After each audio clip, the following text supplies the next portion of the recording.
Let's try Nori Seaweed Roll. Meron tayo dito 2 flavors ng seaweed roll. Spicy and original. Una natin bubuksan itong original flavor. 12 sachet na nga pala ang laman ng kada box ng Norigo Grilled Seaweed Roll. Kuha lang tayo ng isa. Ang ganda ng packaging nila guys, no? Dito ay binubuksan ko na itong sachet. Akala ko nga ay may 2 or 3 itong laman sa loob, pero isa lang pala ang laman nito. At ito nga naman niya guys, para siyang stick o. Ang sarap nga nitong original flavor guys, kasi matamis at hindi plain seaweed ang lasa. Kaya kung naghahanap ka ng crunchy healthy snack, try mo itong grilled seaweed roll ng Norigo. At next naman nating itatry itong spicy flavor.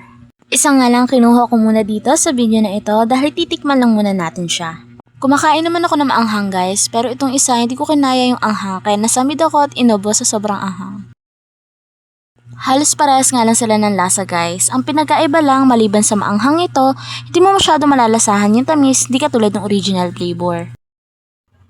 Meron pala itong 8 flavors guys. Meron tong original, spicy, barbecue, roasted corn, balado, shrimp flavor, fried chicken, and banana.